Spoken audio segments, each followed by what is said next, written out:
Jorge Luis Borges desde Ficciones, tema del traidor y del héroe.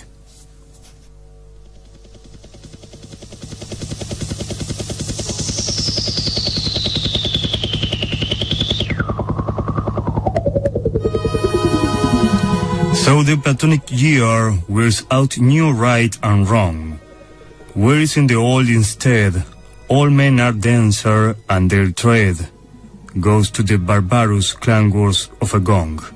W.B. Yeats, The Tower.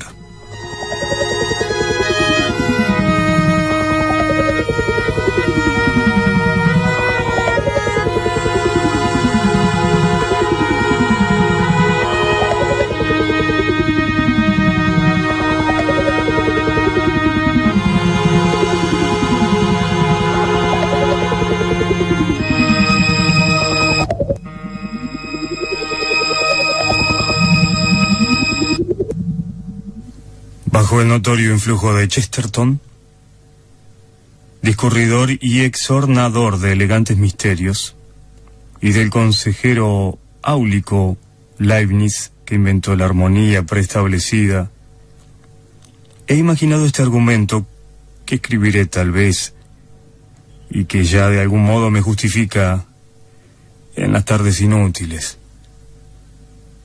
Faltan pormenores, rectificaciones, ajustes. Hay zonas de la historia que no me fueron reveladas aún. Hoy, 3 de enero de 1944, la vislumbro así.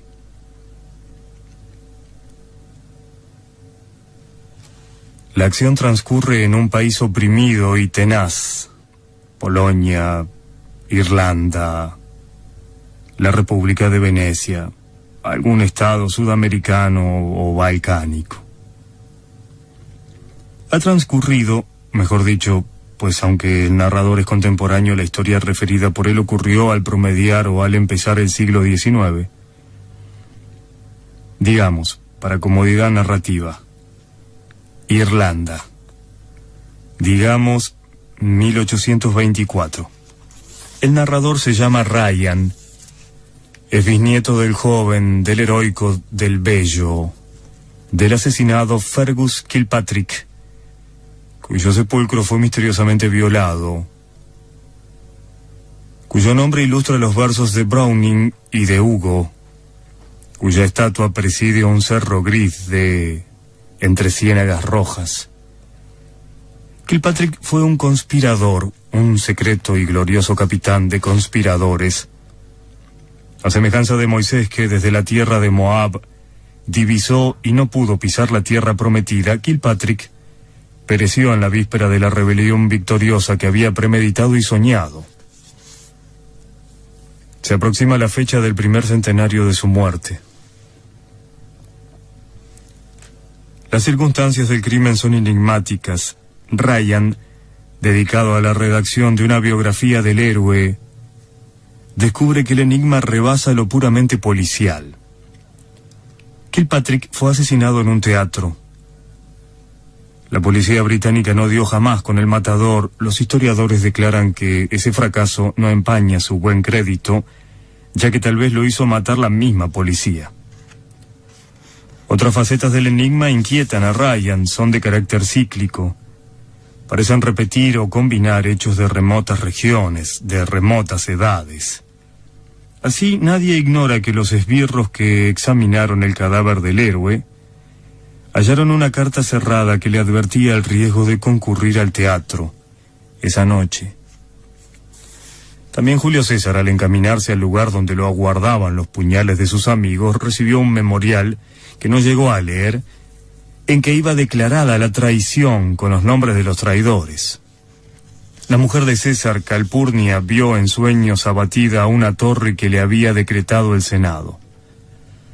Falsos y anónimos rumores, la víspera de la muerte de Kilpatrick, publicaron en todo el país el incendio de la torre circular de Kilgarvan, hecho que pudo parecer un presagio, pues aquel había nacido en Kilgarvan. Esos paralelismos y otros de la historia de César y de la historia de un conspirador irlandés inducen a Ryan a suponer una secreta forma del tiempo. Un dibujo de líneas que se repiten. Piensa en la historia decimal que ideó Condorcet, en las morfologías que propusieron Hegel, Spengler y Vico, en los hombres de Hesíodo que degeneran desde el oro hasta el hierro. Piensa en la transmigración de las almas, doctrina que da horror a las letras célticas y que el propio César atribuyó a los druidas británicos. Piensa que antes de ser Fergus Kilpatrick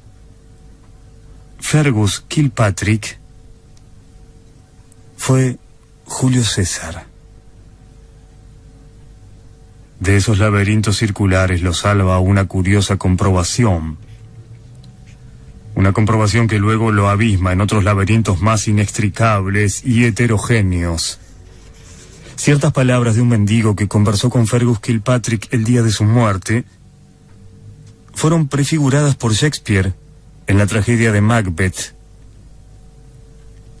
Que la historia hubiera copiado a la historia ya era suficientemente pasmoso. Que la historia copie a la literatura es inconcebible.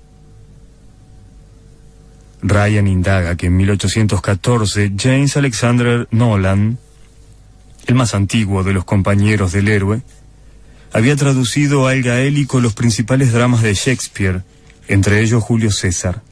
También descubre en los archivos un artículo manuscrito de Nolan sobre los Festspiele de Suiza, vastas y errantes representaciones teatrales que requieren miles de actores y que reiteran episodios históricos en las mismas ciudades y montañas donde ocurrieron.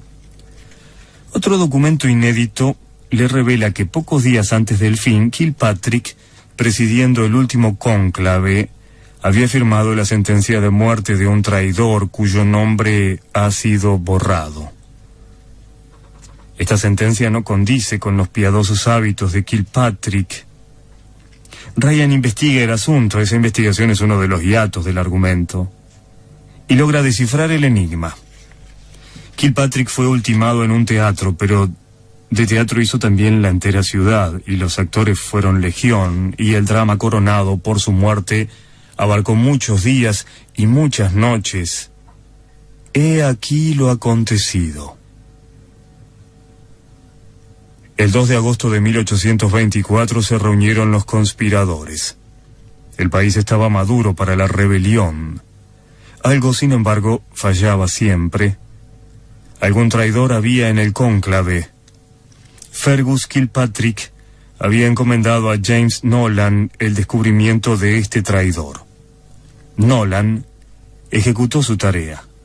Anunció en pleno cónclave que el traidor era el mismo Kilpatrick. Demostró con pruebas irrefutables la verdad de la acusación.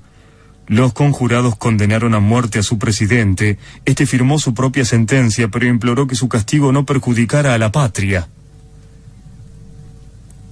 Entonces Nolan concibió un extraño proyecto. Irlanda idolatraba a Kilpatrick. La más tenue sospecha de su vileza hubiera comprometido la rebelión. Nolan propuso un plan que hizo de la ejecución del traidor el instrumento para la emancipación de la patria. Sugirió que el condenado muriera a manos de un asesino desconocido, en circunstancias deliberadamente dramáticas que se grabaran en la imaginación popular y que apresuraran la rebelión. Kilpatrick juró colaborar en ese proyecto que le daba ocasión de redimirse y que su muerte rubricaría. Nolan, urgido por el tiempo, no supo íntegramente inventar las circunstancias de la múltiple ejecución. Tuvo que plagiar a otro dramaturgo, al enemigo inglés, William Shakespeare. Repitió escenas de Macbeth de Julio César. La pública, secreta representación comprendió varios días. El condenado entró en Dublín, discutió, obró, rezó, reprobó, pronunció palabras patéticas, y cada uno de esos actos que reflejaría la gloria había sido prefijado por Nolan. Centenares de actores colaboraron con el protagonista. El rol de algunos fue complejo, el de otros momentáneo. Las cosas que dijeron e hicieron perduran en los libros históricos, en la memoria apasionada de Irlanda. Kilpatrick, arrebatado por ese minucioso destino que lo redimía y que lo perdía, más de una vez enriqueció con actos y palabras improvisadas el texto de su juez. Así fue dándose en el tiempo el populoso drama. Hasta que el 6 de agosto de 1824, en un palco de funerarias cortinas que prefiguraba el de Lincoln, un balazo anhelado entró en el pecho del traidor y del héroe, que apenas pudo articular, entre 2 efusiones de brusca sangre, algunas palabras previstas. En la obra de Nolan, los pasajes imitados de Shakespeare son los menos dramáticos. Ryan sospecha que el autor los intercaló para que una persona en el porvenir diera con la verdad. Comprende que él también forma parte de la trama de Nolan. Al cabo de tenaces cavilaciones, resuelve silenciar el descubrimiento. Publica un libro dedicado a la gloria del héroe. También eso, tal vez, estaba previsto.